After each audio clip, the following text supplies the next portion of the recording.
Bismillahirrahmanirrahim. Assalamualaikum warahmatullahi wabarakatuh.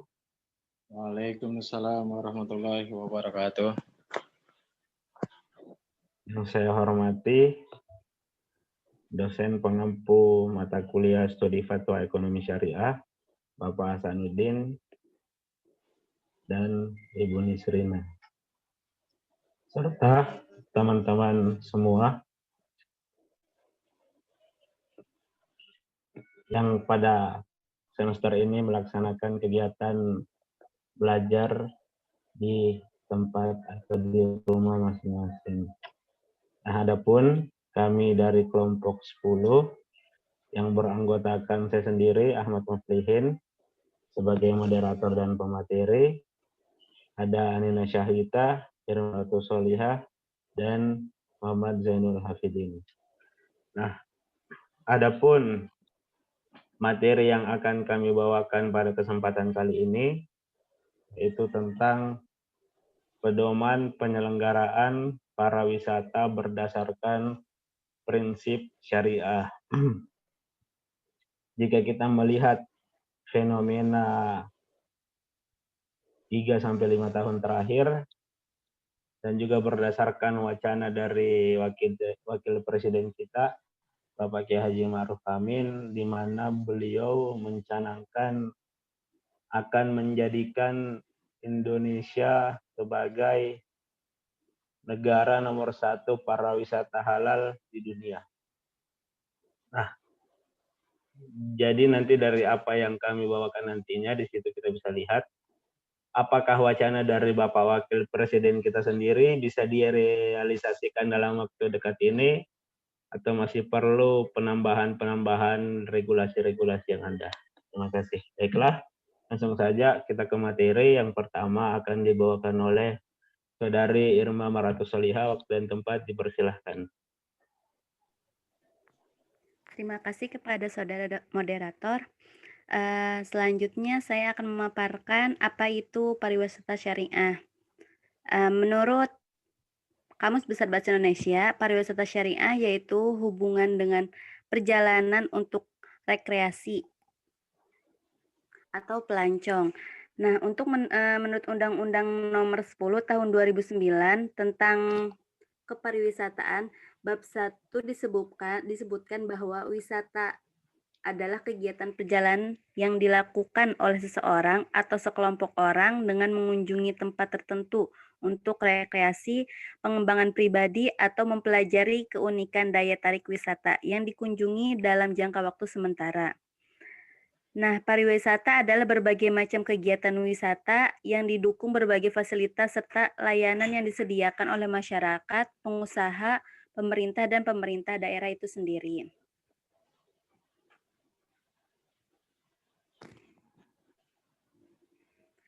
Nah, secara fundamental itu sendiri bahwa wisata syariah adalah pemahaman makna syariah di semua aspek kegiatan wisata, mulai dari penginapannya, sarana transportasi, sarana makanan dan minuman, fasilitasnya, serta sistem keuangannya, dan bagaimana penyedia jasa wisata itu sendiri.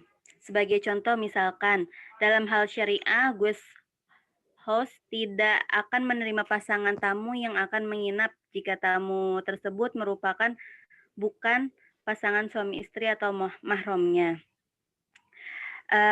Dengan cara itu, yaitu dengan menunjukkan KTP bahwa KTP tersebut berstatus telah menikah. Serta makanan yang mengandung daging babi yang diharamkan dalam Islam. Sekian dari saya. Kembali lagi kepada moderator. Terima kasih kepada Saudari Irma. Jadi mungkin teman-teman sederhananya begini. Kalau kita mendengar para wisata itu kegiatan berwisata. Nah, apa yang menjadi pembahasan kita tentang para wisata syariah. Jadi kegiatan berwisata secara syariah. Mungkin kata wisata ini familiar di telinga kita semua. Terima kasih. Selanjutnya akan dibawakan oleh Saudari Anina Syahwita. Waktu dan tempat dipersilahkan. Baik, kemudian dilanjut dengan analisis karya tulis ilmiahnya. Saat ini Indonesia diketahui sebagai negara dengan mayoritas penduduk muslim terbesar di dunia. Maka sudah sepatutnya sektor pariwisata melihat hal ini sebagai sebuah ceruk pasar baru yang cukup berpotensial dengan menggabungkan konsep wisata dengan nilai-nilai keislaman. Maka dari itu pariwisata syariah dapat menjadi jawaban atas kondisi ini. Dengan potensi yang dimiliki Indonesia, semestinya Indonesia bisa menjadi negara yang sukses dalam mengembangkan halal tourism. Hal ini juga didukung dari Indonesia memiliki reputasi yang positif sebagai negara yang demokrasi dan negara yang toleran dalam beragama. Dalam pengembangannya, wisata halal menjadi alternatif bagi industri wisata di Indonesia seiring dengan tren wisata halal yang menjadi bagian dari industri ekonomi Islam global. Berdasarkan track record-nya, total wisatawan dunia itu pada tahun 2014 telah mencapai 1.110 juta perjalanan luar negeri atau bertumbuh sebanyak 5%. Kemudian pada tahun 2015, perjalanan wisatawan dunia itu bertumbuh sebanyak 4,5% dan meningkat secara signifikan lagi pada tahun 2016. Sedangkan di Indonesia itu sendiri juga mengalami peningkatan di dunia pariwisatanya. Dari sebanyak 9,3 juta pada tahun 2014 meningkat menjadi 10,4 juta pada tahun 2015, naik 2,9%. Dan terakhir di tahun 2016 mampu menembus angka 12 juta kunjungan wisatawan mancanegara. Dibandingkan negara lain di ASEAN, Indonesia berada di peringkat keempat, di bawah Thailand, Malaysia, dan Singapura. Berdasarkan kewarganegaraan, Singapura, Malaysia, dan Tiongkok adalah 3 kontributor wisatawan mancanegara terbesar. Sedangkan dari luar Asia terdapat Australia, Inggris, dan Amerika Serikat. Kemudian ada pun beberapa pertanyaan yang dipertanyakan di dalam karya tulis ilmiah ini.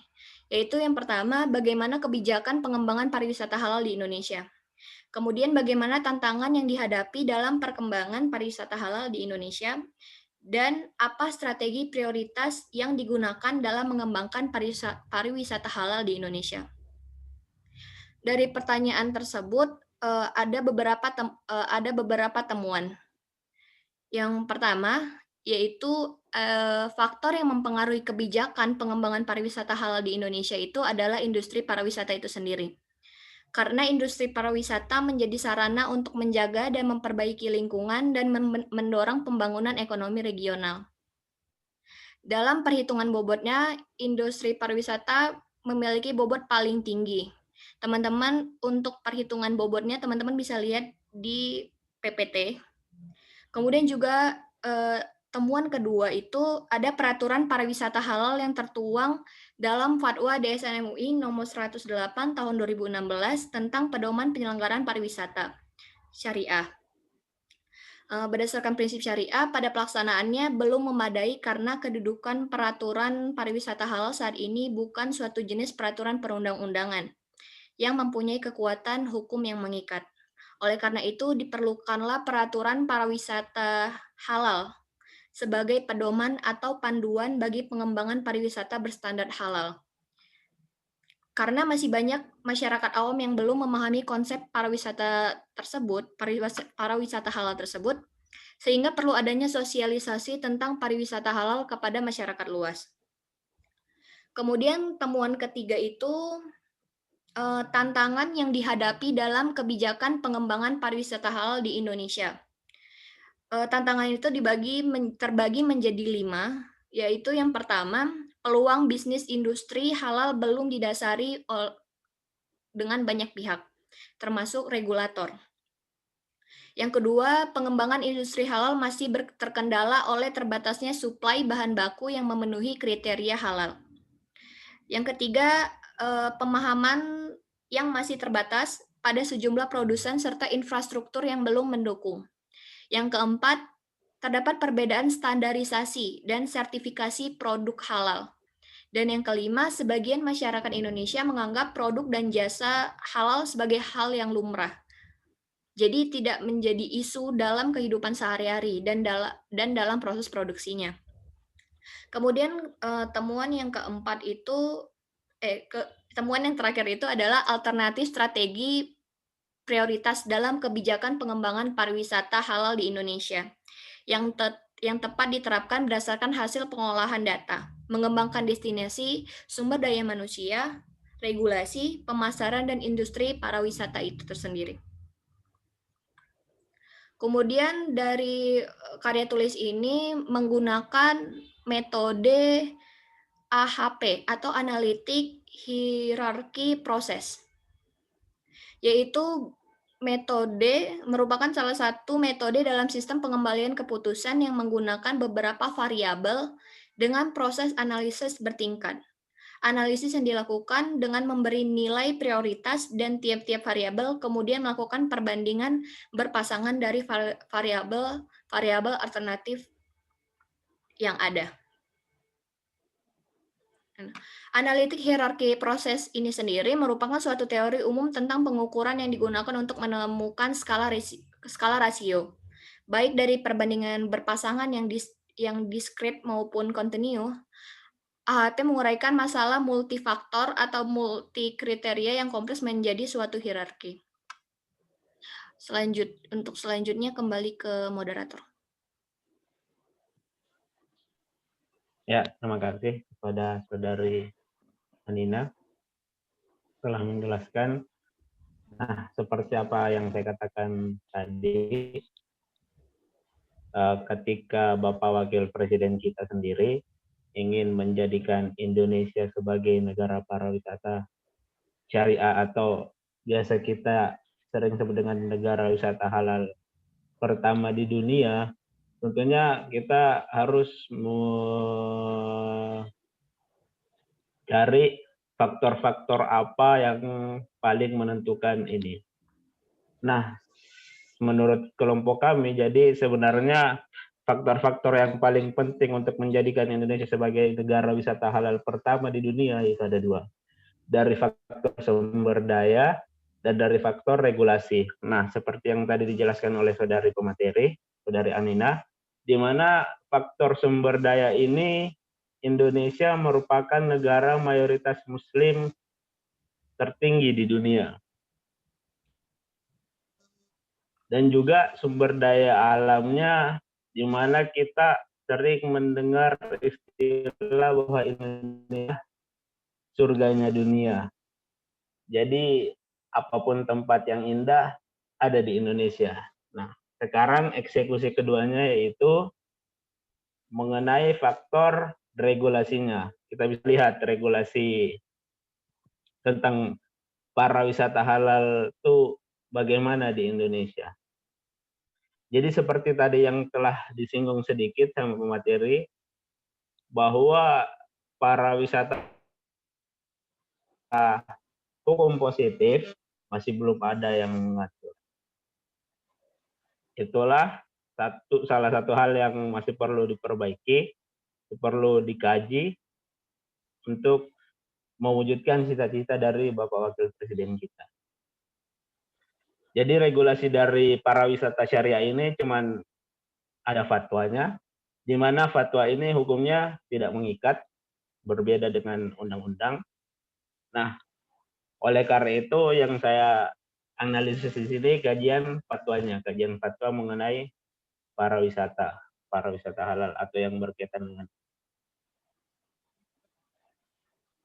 Jadi ada dua hal yang melatar belakangi lahirnya fatwa DSN MUI nomor 108 tahun 2016, yaitu fatwanya tentang, jadi fatwa DSN MUI 108 tahun 2016, yaitu pertama, semakin berkembangnya sektor pariwisata halal di dunia termasuk di Indonesia, sehingga memerlukan pedoman penyelenggaraan pariwisata berdasarkan prinsip syariah. Dan kedua, belum adanya ketentuan hukum. Jadi belum adanya ketentuan hukum atau regulasi terkait yang mengenai pedoman penyelenggaraan pariwisata berdasarkan prinsip syariah atau wisata halal. Jadi fatwa di 108 ini mengatur tentang keseluruhan kegiatan pariwisata syariah, mulai dari akadnya, ketentuan hotelnya gimana, destinasi wisatanya apa, dan sebagainya. Nah, yang pertama prinsip umumnya.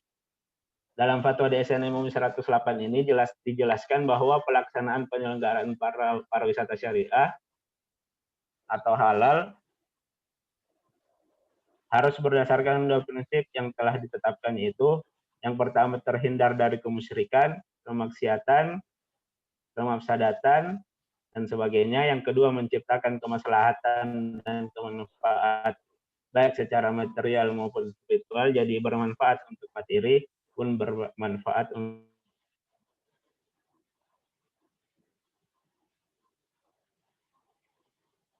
secara jelas. Jadi yang kedua itu terhindar dari kemusyrikan itu gimana, kategorinya maksudnya apa, menciptakan kemaslahatan dan kemanfaat, standarisasi dari maslahat dan manfaat itu apa, itu belum dijelaskan dalam fatwa ini. Sehingga tidak muncul pemahaman dan interpretasi yang berbeda di kalangan pelaku pariwisata halal yang menyebabkan sempitnya ruang gerak pelaku pariwisata halal di Indonesia. Dalam hal ini, DSN MUI harus memberikan gambaran dan batasan yang jelas mengenai kemusyrikan itu apa, kemaksiatan itu apa, kemaksiatan itu apa, dan sebagainya. Selanjutnya, hotel syariah. Terdapat beberapa ketentuan yang mengatur tentang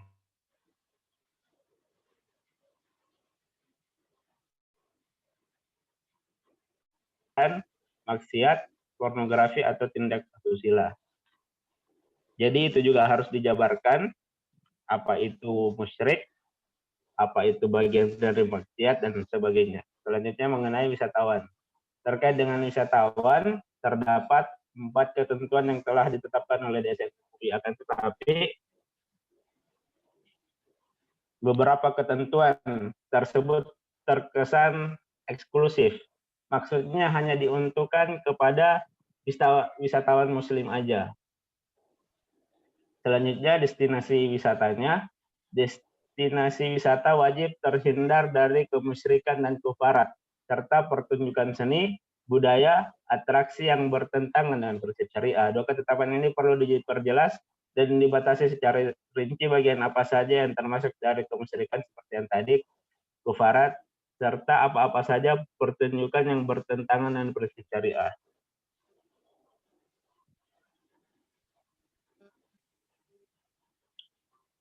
Jadi fatwa nomor 108 ini merupakan fatwa yang mengatur penyelenggaraan pariwisata halal di Indonesia. Fatwa ini merupakan satu-satunya aturan yang mengatur mengenai pariwisata halal di Indonesia pasca dicabutnya Peraturan Pedoman Penyelenggaraan Usaha Hotel Syariah nomor 2 tahun 2014 yang dikeluarkan oleh Menteri Pariwisata dan Ekonomi Kreatif melalui terbitnya Peraturan Menteri nomor 11 tahun 2016. Nah, seperti yang saya katakan tadi, ini satu-satunya aturan, jadi perlu dibuat regulasi atau undang-undang yang mengatur tentang pariwisata halal.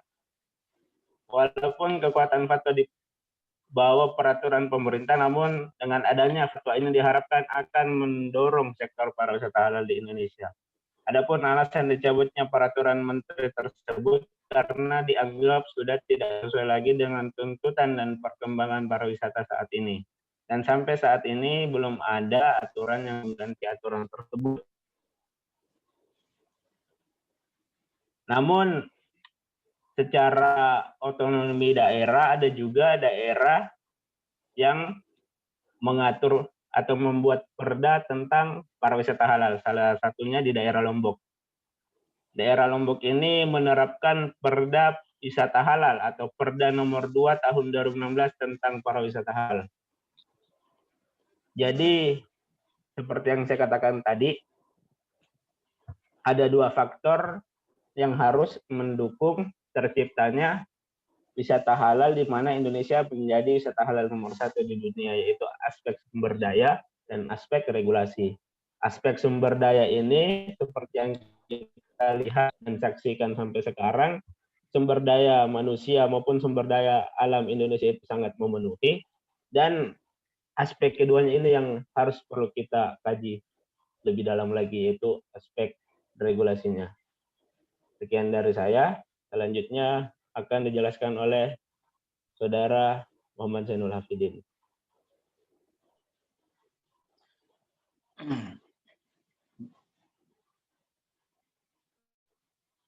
Baik, saya akan menjelaskan terkait kesimpulan dari apa yang telah dipaparkan oleh pemakalah-pemakalah barusan.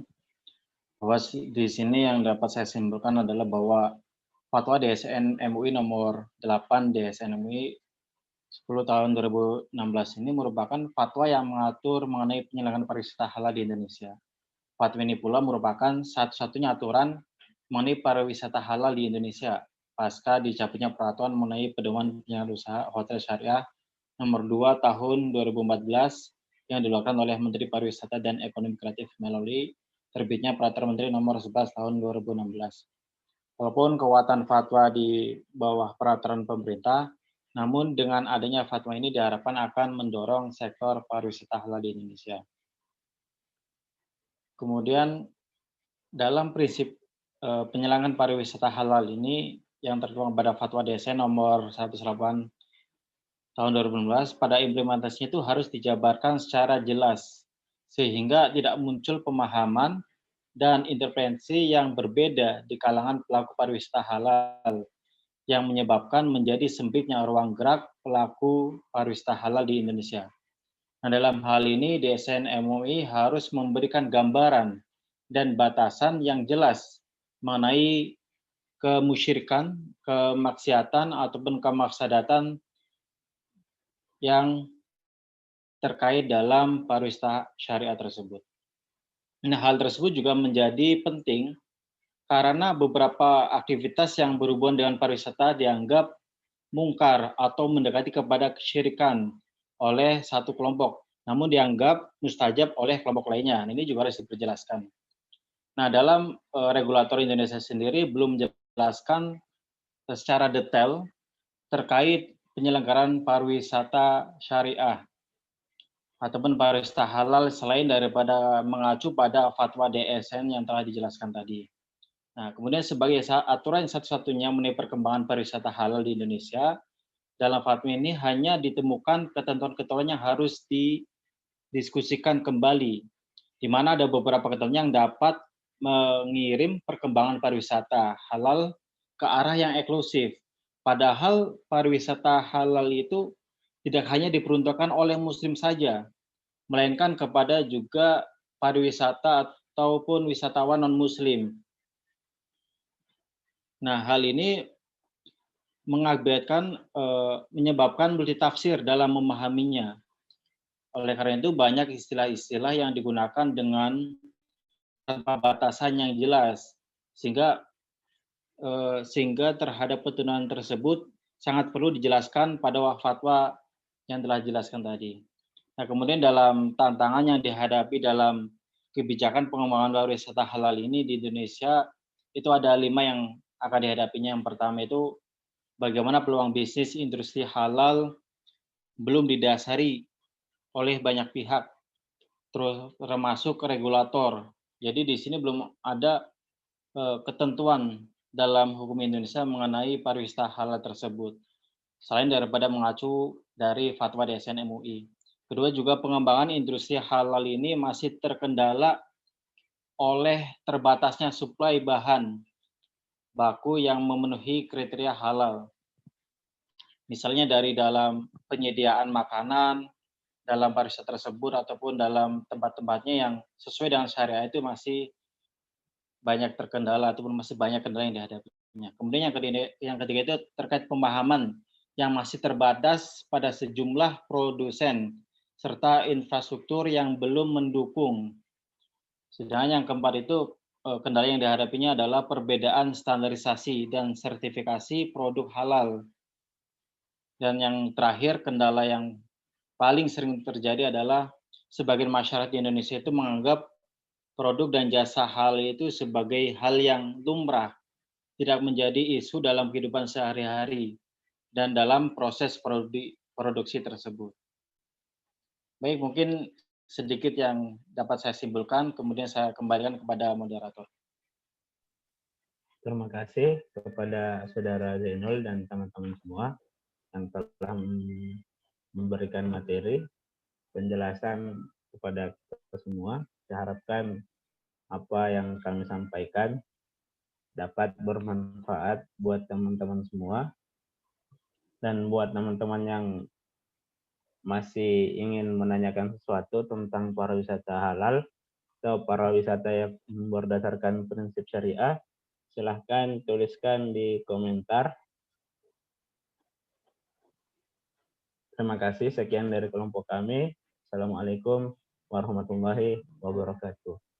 Waalaikumsalam warahmatullahi wabarakatuh.